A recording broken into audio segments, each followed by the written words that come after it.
அனைவருக்கும் இனிய வணக்கம். அன்பின் ஆன்மீகம் யூடியூப் சேனலுக்கு உங்களை அன்புடன் வரவேற்கிறோம். நம்ம சேனலை முதல் முறையாக பார்க்குறவங்க ஞாபகமாக சப்ஸ்கிரைப் பண்ணிக்கலாமுங்க. மதுரை மீனாட்சி அம்மன் திருக்கோயில் சார்பாக ஒரு அறிவிப்பை வெளியிட்டிருக்காங்க. என்ன அப்படின்னா, 4/4/2026 சனிக்கிழமை அன்று கோயில் நடை சாற்றப்பட்டிருக்கும் அப்படின்னு சொல்லிட்டு. ஏன்னா 4/4/2026 சனிக்கிழமை அன்னைக்கு திருப்பரங்குன்றம் அருள்மிகு சுப்பிரமணிய சுவாமி திருக்கோயிலில் சுவாமிக்கு திருக்கல்யாணம் நடைபெற இருக்கு. சனிக்கிழமை அன்னைக்கு எப்போ நடைபெறுதுன்னா, பகல் 12 மணியிலிருந்து 12:20 மணிக்குள்ளாக திருமணம் நடைபெற உள்ளது.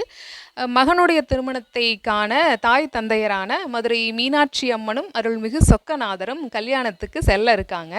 அதனால் 4/4/2026 தேதி சனிக்கிழமை அன்று திருப்பரங்குன்றம் அருள்மிகு சுப்பிரமணிய சுவாமி திருக்கல்யாணத்தை முன்னிட்டு மதுரை மீனாட்சி திருக்கோயிலில் இருக்கிற உற்சவர் அம்பாளும் உற்சவர் சுவாமியும் அதிகாலையில் திருக்கல்யாணத்திற்கு திருப்பரங்குன்றம் எழுந்தருள்வதால் இரவு சுவாமி திருக்கோயில் திரும்பி வரும் வரை நடை சாத்தப்படும்னு திருக்கோயில் நிர்வாகம் சார்பாக தெரிவிச்சிருக்காங்க. அதனால் மதுரை செல்கிறவர்கள் இதை கவனத்தில் வைத்து கொள்ளலாம்.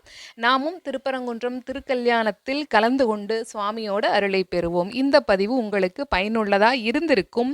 இது போன்ற ஆன்மீக தகவல்கள் வேறு என்ன பதிவிடலாம்ங்கிறதையும் நீங்கள் கமெண்ட் பாக்ஸில் தெரிவிக்கலாம். இப்பதிவினை இதுவரைக்கும் முழுமையாக கேட்ட உங்கள் அனைவருக்கும் மிக்க நன்றி.